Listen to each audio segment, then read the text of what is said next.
राधे राधे मित्रों, चैत्र शुक्ल एकादशी को कहा जाता है कामदा एकादशी और हिंदू साल की ये पहली एकादशी होती है।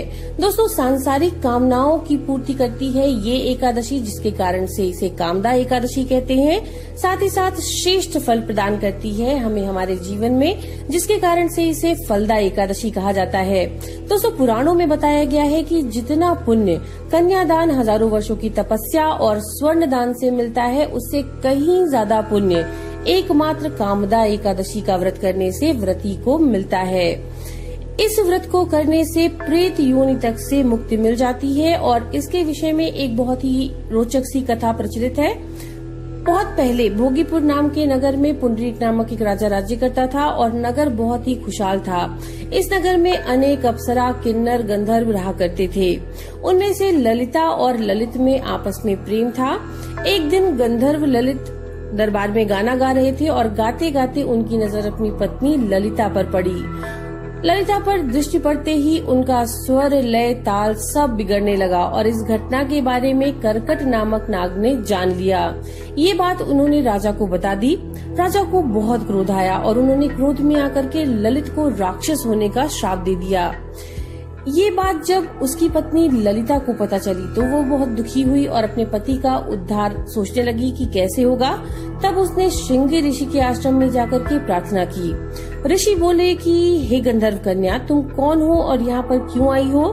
तब ललिता ने अपने बारे में सारी जानकारी दी और अपने पति के उद्धार के लिए उनसे उपाय पूछने लगी। ऋषि ने उसे उपाय दिया चैत्र शुक्ल एकादशी का। उन्होंने कहा, कामदा एकादशी का व्रत करके उसके पुण्य के फल को अपने पति को दे दो, उससे वह राक्षस योनि से मुक्त हो जाएगा। ललिता ने मुनि की आज्ञा का पालन किया और एकादशी व्रत का फल देते ही उसका पति राक्षस योनि से मुक्त होकर के अपने पुराने स्वरूप को प्राप्त हुआ। उसके बाद अनेक सुंदर वस्त्राभूषणों से युक्त होकर के ललिता के साथ विहार करने लगा और उसके पश्चात वे दोनों विमान में बैठ करके स्वर्गलोक को चले गए। तो दोस्तों, कामदा एकादशी का व्रत ऐसा होता है जिसे पूरे विधि विधान के साथ करने से व्यक्ति के जीवन में पुण्य फलों की प्राप्ति होती है। दोस्तों, कामदा एकादशी के दिन हमें कुछ चीजों का खास तौर पर ध्यान रखना चाहिए। सदाचार का पालन करना, किसी भी तरह के तामसिक आहार को ना लेना, खास तौर पर लहसुन, प्याज, बैंगन, नॉनवेज, पान, सुपारी, तंबाकू, इन चीजों से हमें टोटली परहेज रखना चाहिए कामदा एकादशी वाले दिन। साथ ही साथ दशमी के दिन हमें मूली और मसूर दाल के सेवन से परहेज करना चाहिए, क्योंकि दशमी के दिन भी हमें पूरी तरह से सात्विक आहार लेना है। दशमी के दिन से ही मन में भगवान विष्णु का ध्यान धर करके हर प्रकार के नकारात्मक विचार से अपने आप को दूर रखना चाहिए। दोस्तों, 15 अप्रैल 2019 को कामदा एकादशी पड़ रही है और एकादशी तिथि शुरू होगी 15 अप्रैल 2019 को ही सुबह 7:08 पर। एकादशी तिथि का समापन होगा 16 अप्रैल 2019 को 4:22 पर।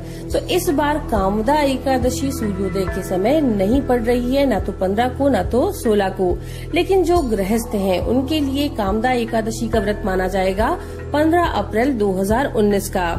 इस व्रत के पारण का समय होगा 16 अप्रैल 2019 को 1:42 से 4:13 तक दोपहर में। पारण तिथि के दिन हरिवासर समाप्त होने का समय होगा सुबह के 9:39 का। इसके बाद वैष्णव कामदा एकादशी पड़ेगी 16 अप्रैल 2019 को और इसके पारण का समय होगा 17 अप्रैल 2019 को सुबह के 6:09 से 8:40 तक। यद्यपि पारण के दिन द्वादशी सूर्योदय से पहले समाप्त हो रही है, लेकिन ऐसा नियम है एकादशी का कि अगर द्वादशी सूर्योदय से पहले समाप्त हो रही है तो भी पारण सूर्योदय के बाद ही किया जाता है। तो वैष्णव एकादशी का पारण का समय होगा 17 अप्रैल 2019 को सुबह के 6:09 से 8:40 तक का।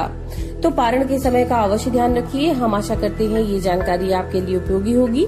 नमो नारायण।